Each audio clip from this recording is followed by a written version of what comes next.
Focus करना चाहिए। और अगर आपका मेडिकली आप वीक हैं, आप में कोई कलर विजन की समस्या है, आपको आई साइट की प्रॉब्लम है, तो आपको किस तरफ चले जाना चाहिए, इन सारी बातों पे जिक्र करेंगे। बहुत सारे बच्चे ऐसा होता है कि लगातार प्रयासरत रहते हैं और वो उस जॉब के लिए बने ही नहीं होते और वो गलत दिशा में प्रयास कर रहे होते हो। ये वीडियो उन सभी बच्चों को गाइड करेगा कि जो बच्चे ये समझ ही नहीं पाते कि मुझे किस जॉब की तरफ जाना चाहिए। भाई वीडियो जरूर लंबा हो सकता है, पर आपके एक एक बात से आप खुद रिलेट करते दिखोगे कि हाँ, ये बात तो मेरे लिए ही बोली गई है। और जो बात आपको अपने लिए लगे, जो जॉब आपको अपने लिए लगे और उस जॉब के सामने ऑप्शन भी हो कि हाँ, इसके फॉर्म आने वाले हैं और इसके लिए मैं अप्लाई कर सकता हूँ, वो चीज भी मैं आपको बता करके चलूंगा। तो मेरे भाई फिर आप उस पर पूरी तरह से एकाग्र होकर के तैयारी करें। मैं हमेशा एक बात तो बोलता हूँ, भाई ठीक है आपको एसएससी सीजीएल क्रैक करना है, पर आप हर साल केवल सीजीएल का एग्जाम दे रहे हैं, तो फिर आपका सीजीएल शायद ही कभी क्रैक हो। आपको सारे जो भी एग्जाम से, क्योंकि बहुत बार ऐसा होगा कि आप अगर कितनी भी तैयारी के स्तर पे आप कितने भी बेहतर क्यों ना हो, लेकिन अगर आप सीधे उसी एग्जाम में बैठे हैं जिसकी आपने तैयारी की है, तो आप यकीन मानना कि आप वो सब नहीं कर पाएंगे जो आप जानते हैं। क्योंकि एग्जाम फोबिया, एग्जाम का जो डर है, वो एग्जाम की जो टाइमिंग है, वो सब कुछ आपका गड़बड़ा जाने वाला है। चाहे आपने कितने भी मॉक क्यों ना किए हों, पर फिर भी वो गड़बड़ करेगा, क्योंकि आपको रियल एग्जाम फेस करने का बिल्कुल भी अनुभव नहीं है। आपको चाहे एग्जाम कोई भी देना हो, लेकिन उससे पहले आपको जो आपका टारगेटेड एग्जाम है, उससे पहले आपको छोटे छोटे एग्जाम जरूर देने चाहिए। तो बच्चा कहता है कि मुझे आईएएस बनना है और सिर्फ आईएएस के एग्जाम दूंगा, तो आप यकीन मानना कि 4-5 साल तैयारी करके भी वो शायद घर ही बैठा होगा, या तो निकाल जाए। वो तो बहुत कम परसेंटेज में 0.001% कहूंगा कि जो सीधा उसी पर टारगेट किया उसी को निकाल करके चले गए। लेकिन अगर आप उस 0.001 में नहीं आए, तो फिर आपके पास ऑप्शन क्या है? उसमें आने की संभावना इतनी कम है। तो आप उन स्टेप्स को जरूर फॉलो करें कि जो आपको यह ना हो कि अगर आप आसमान से गिरें तो सीधे जमीन पर भी ना, जमीन से नीचे ही धस जाएं, फिर आपको जमीन पर कोई रुकने भी नहीं देगा। इतने लोग आपको ताने मारेंगे कि 4-5 साल से बैरिस्टर बनने की तैयारी कर रहा था, कुछ भी नहीं बन पाया आज। तो भाई उस प्रेशर को कैसे झेल पाओगे उस समय? तो इसलिए आपको हमेशा उन स्टेप से होकर के गुजरना चाहिए जो आप कर सकते हैं, जो आप इजीली कर सकते हैं। एक बड़ा गोल सेट कर सकते हैं, उसमें कोई दिक्कत वाली बात नहीं है, लेकिन क्या आप छोटा भी तय कर सकते हो? क्या आप, अगर आप देखो कि सर मुझसे तो छोटे छोटे एग्जाम ही नहीं निकल रहे, तो मैं बड़ा कैसे निकालूं? ऐसा भी नहीं है, कुछ लोग ऐसे भी होते हैं कि जो छोटा कभी पास नहीं कर पाए, सीधा बड़ा पास कर दिया। पर मैं बोल रहा हूं क्योंकि वो ना के बराबर होते हैं, और ऐसे बहुत होते हैं कि ये नहीं हुआ तो मेरे पास कुछ ऑप्शंस जरूर होने चाहिए, इसलिए मुझे इन एग्जाम्स पर भी थोड़ा ध्यान देना चाहिए।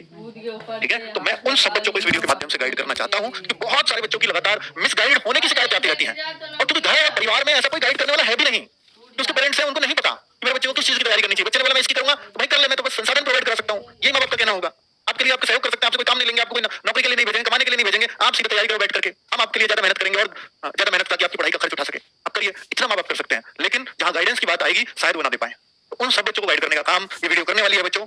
ठीक है, तो अभी मैं आज जिन भी वैकेंसीज की बात करूंगा, चाहे वो एसएससी हो, एसएससी का कोई भी लेवल हो, उन सब पे बात करूंगा कि कौन सी वैकेंसी आपके लिए बनी हुई है, और रेलवे की भी बात करूंगा, बैंकिंग के लिए भी बात करूंगा। मैं हर उस वैकेंसी, पुलिस, स्टेट पुलिस, किसी भी रेलवे पुलिस, सब पुलिस के बारे में बात करूंगा कि कौन सा बच्चा, किसी की हाइट ही कम है तो वो किस ऑप्शन पे जा सकता है, और कंपटीशन भी उसको कम चाहिए, हाइट भी कम है, कंपटीशन भी कम चाहिए, ऐसी कोई जॉब बताओ, उसमें बताऊंगा, तब भी आप सरकारी नौकरी ले सकते हो। पढ़ाई में कमजोर हो जी, मैथ भी नहीं आता, तो मैं क्या करूं?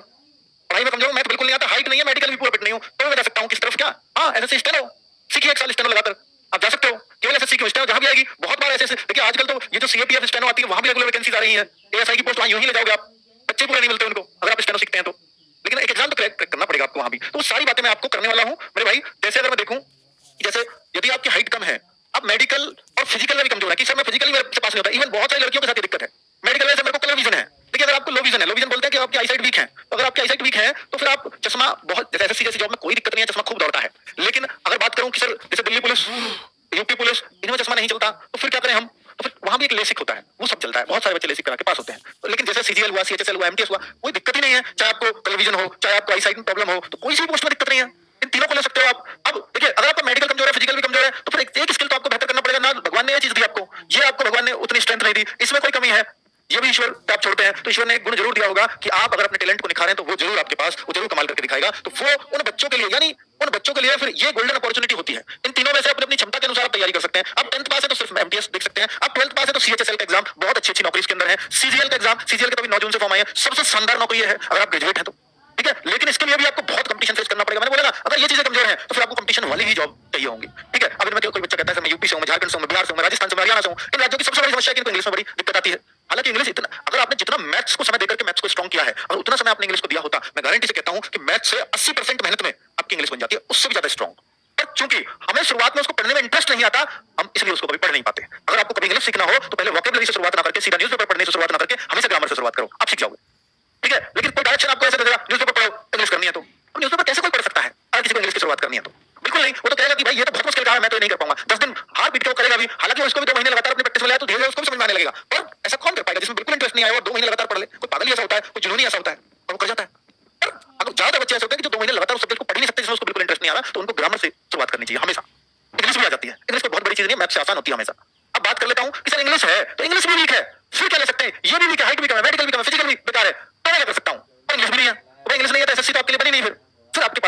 क्योंकि आजकल रेलवे में हर साल वैकेंसीज आती हैं, एनटीपीसी की वैकेंसीज आ रही है अगस्त सितंबर में, नई वाली, पुरानी वाली का भी एग्जाम चल रहा है। ठीक है, तो ये 12th लेवल वाली भी है, ग्रेजुएट लेवल वाली भी है। ग्रुप डी की पोस्ट अगर केवल 10th पास देखनी है तो छोटी जॉब मिलेगी। तो ये रही, इसमें क्या है sir, math, reasoning, science, GS, बस इनसे हो जाता है ये। मत करिए तो एक सब्जेक्ट वहां साइंस हो जाएगा फिर। ठीक है भाई, कुछ तो आपको करना ही पड़ेगा। तो अरे कोई कहे सर मुझे तो बैंक में देखनी है कोई जॉब बिना इंग्लिश की, तो एक ग्रामीण बैंक इसी महीने वैकेंसी आने वाली है और करीब 10,000 वैकेंसी आती है, स्टेट वाइज वैकेंसी होती है। आप अपने घर में भी जॉब कर सकते हो इसके लिए, लेकिन आपको यहाँ math, reasoning, GA, general awareness and Hindi English में कुछ भी चुन सकते हो, तो वो स्ट्रॉन्ग करनी पड़ती है, तो ये जॉब भी मिल जाएगी। तो कुल मिलाकर के आपको माइंडसेट करना चाहिए कि भाई मुझे इंग्लिश पढ़नी है या नहीं पढ़नी, मुझे सीजीएल ही करना है, तो फिर ऐसा कोई ऑप्शन नहीं है कि जो आप इंग्लिश इसी महीने आ रही है, कांस्टेबल भी और सब इंस्पेक्टर भी। सोचिए कि मेरे को सर मैं पढ़ाई में उतना कम भी नहीं हूं, लेकिन मेरे को जॉब अच्छी चाहिए, इससे अच्छी जॉब कौन सी मिलेगी? कोई कहता सर मैं तो अदर स्टेट से हूं, यूपी का नहीं हूं, मैं भर सकता हूं। जो जनरल की पोस्ट है आप बस जनरल में काउंट हो गए, यहाँ ओबीसी एससी एसटी का फायदा नहीं मिलेगा, यहाँ भर सकते हो, कोई प्रॉब्लम नहीं है। अगर आप यूपी में नौकरी कर सकते हो, पूरी जिंदगी यूपी में रहना है बस। ठीक है, तो यूपी सब इंस्पेक्टर की जॉब बहुत ही प्रेस्टीज जॉब है, यूपी पुलिस कांस्टेबल की जॉब बहुत अच्छी जॉब है। कुल मिलाकर के पढ़ाई में अगर एवरेज है, ये वैकेंसी इतने नंबर ऑफ वैकेंसीज आ रही हैं, तो ये चांस है आप लोगों के लिए। यहाँ केवल 12th चाहिए, अगर आप ग्रेजुएट हो तो आपके लिए ये चाहिए। दोनों ही वैकेंसी इसी महीने आ जाएंगी और उम्मीद जताई जा रही है कि साल के अंत तक इसका एग्जाम ले लिया जाएगा। तो यूपी और जो भी सुनने में आया वो है नवंबर एक्सपेक्टेड, इन दोनों का एग्जाम, पर वो अभी क्लैरिटी नहीं है। तो मैं आप सबसे बोलूंगा कि हाइट इतनी है, फिजिकल में केवल दौड़ है, और वो भी ऐसी 24 मिनट में 4800, कोई भी कर जाता है, बहुत कम 25 मिनट में, 24 में नहीं 25 मिनट में 4800 मीटर। इसका मैं आपको रिकॉर्ड बता दूं कि ये ऐसे बच्चे पास होते हैं कि अगर 120 एक बैच में दौड़ाए गए तो 110 बच्चे पास कर जाते हैं रनिंग, और पहले एग्जाम है। और यहाँ मैं आपको बताऊं तो 28 मिनट में यही 4800 मीटर रनिंग है, और लड़कियों के लिए और भी कम है, 2400 मीटर रह जाती है। ये 14 मिनट में 2400 और 16 मिनट में 2400 यूपी सब इंस्पेक्टर की। तो फिजिकल बहुत मुश्किल नहीं है, हाइट भी कम चल जाएगी, पढ़ाई में भी एवरेज हो तो भी चल जाएगा, क्योंकि यहाँ ना तो इंग्लिश है ना कुछ है, मैथ्स है, रीजनिंग है, जीएस है और हिंदी है, ये सब्जेक्ट्स हैं बस 4, दोनों में इनसे काम हो जाएगा।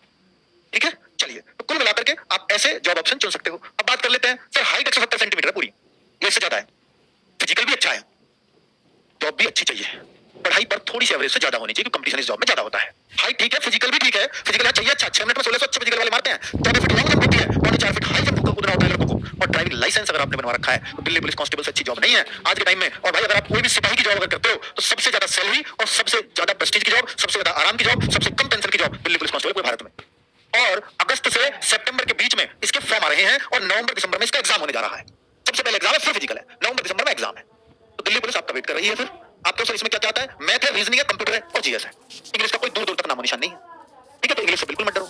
हाइट कम है तो दिल्ली पुलिस की जॉब कैसे ले, क्योंकि हाइट 170 नहीं है। तो फिर एक और जॉब ऑप्शन है जो इसी के साथ आ रही है भर्ती, वो है हेड कांस्टेबल मिनिस्ट्रियल, जिनका काम सिर्फ हफ्ते में एक दिन भर्ती लगाने का है, डेस्क पे बैठना है, कंप्यूटर पे बैठना है और काम करना है। बिल्कुल मजेदार नौकरी। 165 सेंटीमीटर हाइट, अगर मैं इसको देखूं सर ये कितना बनेगा, तो इसको मैं कह दूंगा कि 5 फुट 5 फीट और 5 इंच से थोड़ी सी ज्यादा बनेगी, बस 5 फीट 5 इंच के आसपास या 5.5 इंच कह दूं, इतनी तो सभी की होती है भाई, इतनी हाइट तो। ठीक है, 5 फीट 5 इंच तो आराम से 165 सेंटीमीटर तो सबकी हो जाती है। तो फिर ये दिल्ली पुलिस एचसीएम आपके लिए बनी हुई है। ठीक है, लेकिन इसमें इंग्लिश चाहिए भाई। अगर आपकी इंग्लिश ठीक है तो आप एचसीएम ले जाओ, लेकिन टाइपिंग भी चाहिए, तब ये जॉब मिलती है, क्योंकि वैकेंसी 400-500 होती है। अब ये वैकेंसी 5000 है, ये 500 है, थोड़ा एक्स्ट्रा प्रयास तो डालने पड़ेंगे अगर अच्छी जॉब लेंगे। इससे एक अगला प्रमोशन भी डायरेक्टली मिल रहा है आपको, है ना।